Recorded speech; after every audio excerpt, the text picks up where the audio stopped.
Hello, I'm doing a video. I thought that I would have done it before, but it seems that I haven't. It's been brought to my attention that I haven't. Made a very detailed selection here of lenses. It didn't have to be Nikkor, however, there's only one non-Nikkor lens here of absolute best value. And that's not to say the sharpest necessarily, although most of these are. Not necessarily to say, that which you necessarily need. I'm talking about absolute best value. In other words, you buy $5 of merchandise and you get $25 worth of value. These lenses that I've specifically selected are most incredible value that you can spend your buck on. And I narrowed them down to 15. If you want to know why any particular lens isn't here, there's about 6 that barely made the cut but didn't, but I thought I'd limit it to 15. I mean, as if that wasn't enough. These are lenses that will make you happy as a worm in a pile of poo, happy as a nymphomaniac lost in a sex toy factory, happy as a vampire locked up inside a blood bank, and happy as an alcoholic who's been shut up inside the Jack Daniels factory. Yeah, enough of that. It's been kind of late and I've been sick, so you have to forgive me. So, I've narrowed it down to 15 lenses, and these are absolute top value. And I thought I made this video, but I haven't. So, let's go down through any particular order here. It's a 300mm f4.5. Either the AI or AIS. The best one is this particular one, which is the EDIF, and the reason for that being is that since it's an internal focus, an IF, you can actually focus it with your pinky finger. Typically you can find these for about $150, $200. It's an old manual focus, extremely well built prime lens. I don't know if you know how much a 300mm 2.8 costs, but it costs a lot of money, many thousands of dollars. And you can snag this for about 160 bucks. Comes with a removable tripod collar. Whether it's an AI, there's 6 different varieties of this. The best one being the IF, which you can see it's got a gold ring here, but it has an internal focus. The other one you actually have to wrench with your hand instead of this one where you can actually focus with your pinky finger. And you can also focus closer with this one than the other versions. And it's also got one less element than most of the rest does. So that would be this one, the 300mm f4.5. Since I mentioned it before, finding one right now might not be so easy, but to be on the lookout at pawn shops, whatnot, so on and so forth. Next lens is the Nikkor 80-200 2.8, built like a tank. D version. Current version looks like this. Okay, Nikon still makes this lens for a reason. They've recently raised the price on a new one $100. However, you can find this one used typically for about $600, $625. Most of them come from Japan. The reason being is the Japanese know how incredible this lens is. It's built like a tank. It's just one giant pile of kick-ass, and it's just effing incredible. $600, nothing beats it. It's a low element count, a fast zoom. It's not extremely fast autofocus. I've made endless videos about this. I don't know how much more elaboration I need to go into on it. Next one, obviously, is the 7300 VRG Nikkor. Insanely fast autofocus, incredible lens. Typically you can find it for $300 plus used on eBay. They're quite prolific. Absolute best value for your money, flat out. There's nothing to say other than this lens is incredible, insanely fast autofocus. It's not all that heavy, and it's extremely well built.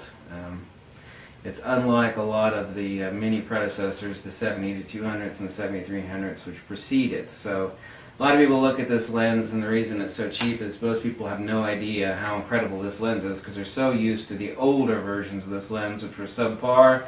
This lens is on a different level. Absolutely incredible. I've got 5 of these. I have no idea why. Probably because it's so incredible.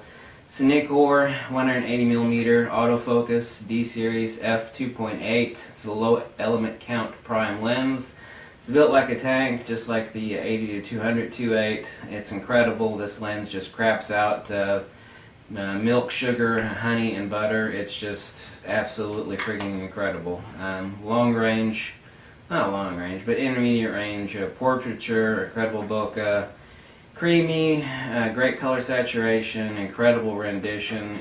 You can usually find these for about $300 used. The older version is a darker, more flimsy looking black plastic. They're both exactly the same optically. Next lens, you can take a look at the 200mm f4. You can find these as cheap as $70 sometimes. It's got a retractable lens hood, AIS lens.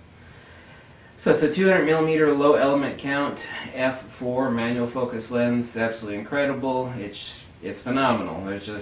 Most people think that this lens is just some sort of old dinosaur, and it's just not. It's just flat out incredible. Anybody that has one of these lenses knows how incredible it is. The one I've talked about endlessly without let up is the Nikon 100mm f2.8. It's a macro lens, also a perfect portraiture lens, multi-purpose, obviously. Made by Nikon, i.e. Pentax, Asahi Pentax. Build quality on it, incredible.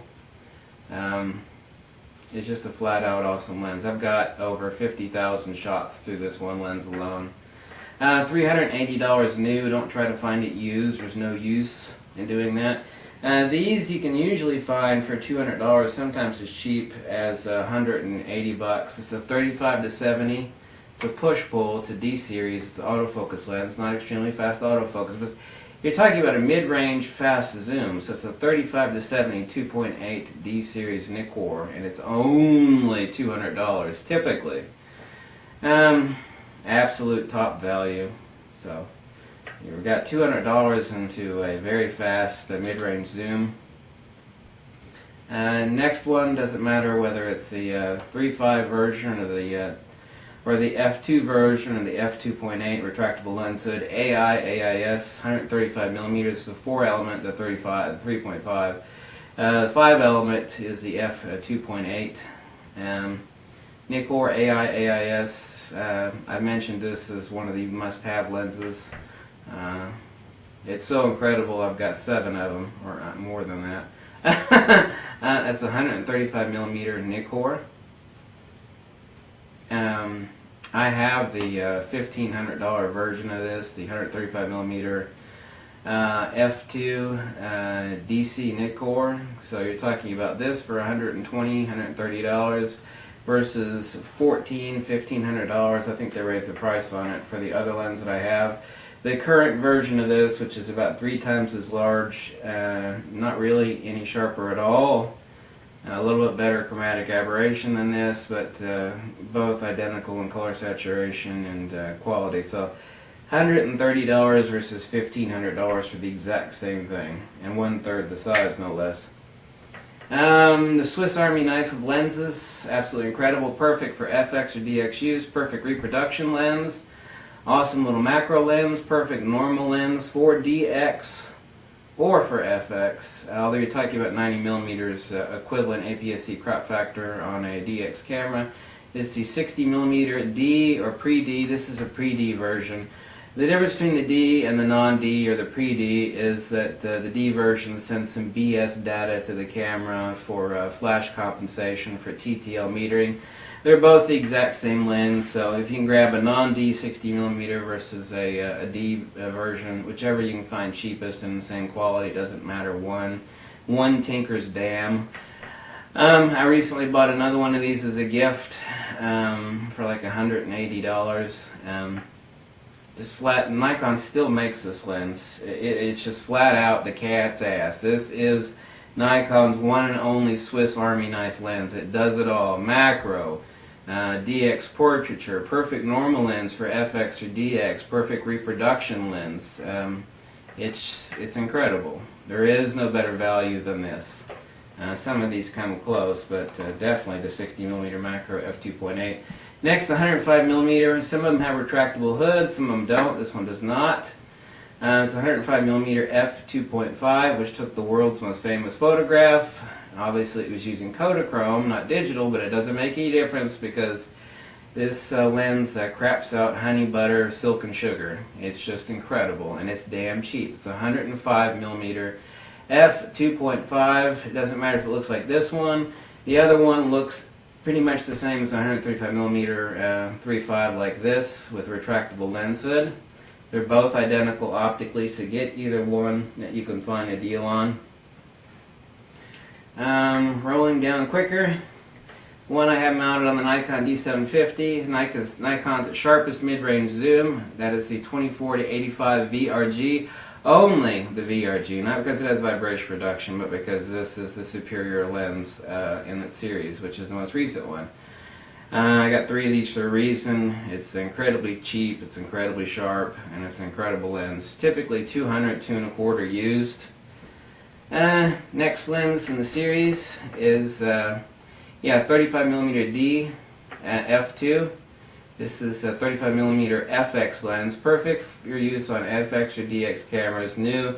It's still a current production lens in autofocus D series, the screw drive, so you have to have a D7000 or above or D90 to drive this lens. You have to have a camera with an internal screw drive for driving this lens for autofocus. New, it's like $390. Typically you can find it for $250, $260. That's the 35mm FX.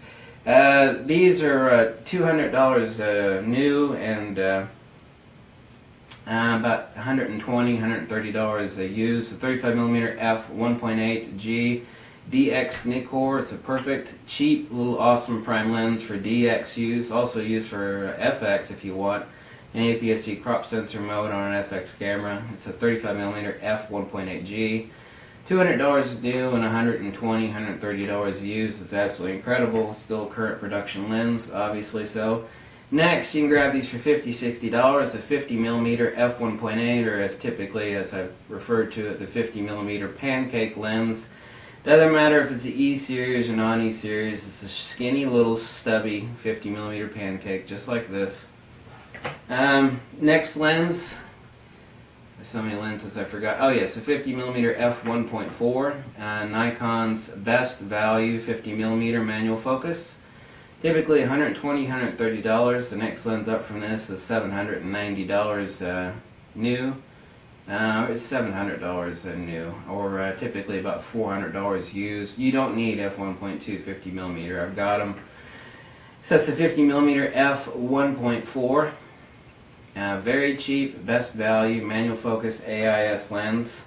So these are the 15 best value lenses without question. There are 5 that came within being added to this list, since I gave it very long consideration, but they didn't make it. So these are the 15 that did make it. So we're talking about absolute to top value where you really get your buck's worth, and then some, and then some, and then some again. So you will just drool all over yourself in happiness in purchasing these, and it is not a purchase that you will regret. Just not possible. So 300mm f4.5, 80 to 200 2.8, 180mm 2.8, 70 to 300 VRG, Takeda 100mm 2.8, and macro, 200mm f4, 105mm 2.5, 35 to 70 push-pull D series autofocus zoom, 60mm D or non-D, i.e. pre-D, and 105mm f2.5, and then obviously 35mm f2, 35mm 1.8, 50mm pancake 1.8, 50mm pancake 1.4, and 2485 VRG. Thanks for watching.